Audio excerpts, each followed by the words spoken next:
Geraknya begitu luas mengekspresikan setiap kata yang hendak ia ceritakan kepada pendengarnya.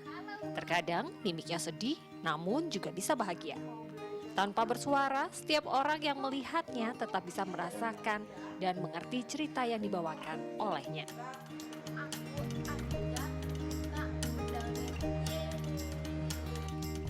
Ya, Abida adalah seorang kawan tuli yang kini aktif sebagai pendongeng.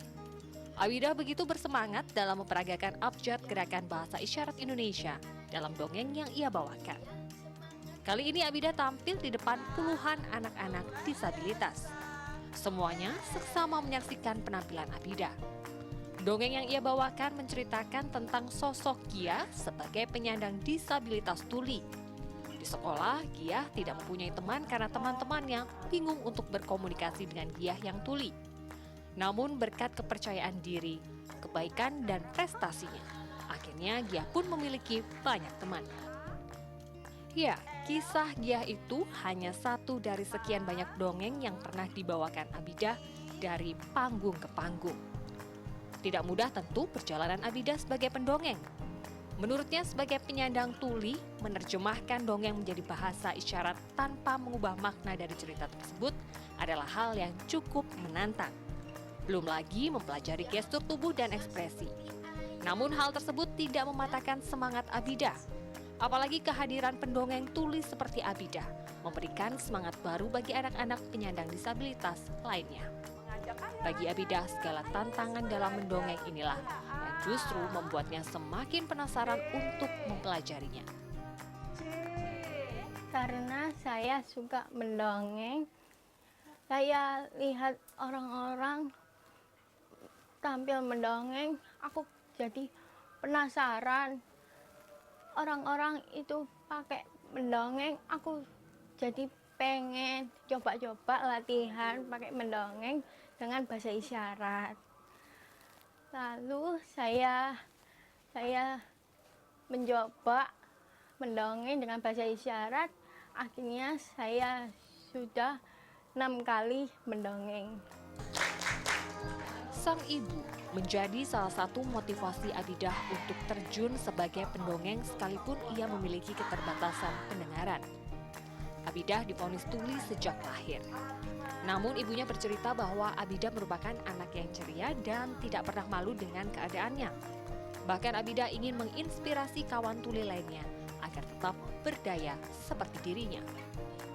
Bu Siska, ini memang kalau Abida sendiri anaknya memang ceria dan percaya diri ya Bu. Iya, Ya? Bu betul. ceritakan dong awal mulanya bagaimana kok akhirnya Abida ini bisa terjun sebagai pendongeng di Surabaya. Sebelum ikut mendongeng, dia harus belajar bahasa isyarat dulu. Karena Abida ini juga anak tunarungu, jadi teman-temannya banyak yang pakai bahasa isyarat, dia harus bisa.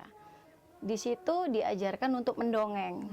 Awalnya dia hanya belajar, melihat teman-teman yang lainnya untuk tampil mendongeng itu dia kayak cuman lihat gitu. Terus saya kasih motivasi, itu loh temennya pinter, bisa mendongeng, apa kamu nggak kepingin? Iya, aku mau belajar gitu kan. Terus dia semangat belajarnya, memang anaknya itu semangat untuk mencari ilmu-ilmu baru. Setelah dia bisa, dari pengajarnya dilihat progresnya dia cepat untuk bisa. Akhirnya terpilih untuk mendongeng. Sampai sekarang udah 6 kali dia tampil. Betul. Bercerita seperti mendongeng memang tidak hanya sekedar bertutur. Melalui dongeng, anak-anak juga bisa berlatih untuk berpikir kritis melalui imajinasi yang kreatif. Menurut founder Kumpul Dongeng Inge Aryani Safitri, dengan bercerita juga sekaligus menjadi salah satu terapi bagi penyandang tuli untuk mengasah kepercayaan dirinya.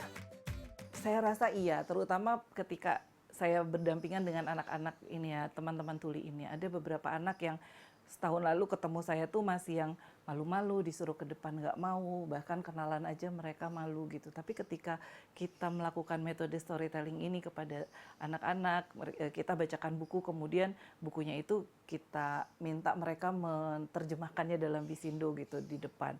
Itu semakin lama mereka semakin percaya diri untuk tampil, dan nggak hanya untuk teman-teman disabilitas sebenarnya. Jadi teman-teman dengar yang lain, kakak-kakak di relawan Kumpul Dongeng pun sama, banyak yang setelah dicemplungin terus mereka akhirnya jadi percaya diri gitu. Abidah menjadi salah satu bukti bahwa keterbatasan bukan menjadi penghalang untuk tetap menginspirasi. Melalui berbagai dongeng yang ia tampilkan, Abidah ingin teman tuli lainnya juga tetap percaya diri dan optimis seperti dirinya. Abidah ajarin bilang, kamu hebat. Kamu hebat ke atas gini ya.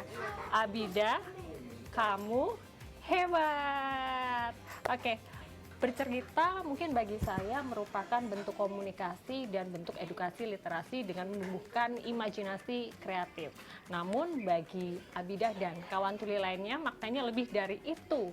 Tidak hanya memunculkan rasa percaya diri namun juga memberikan kesempatan kepada mereka untuk lebih didengar.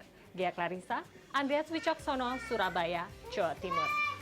Terima kasih.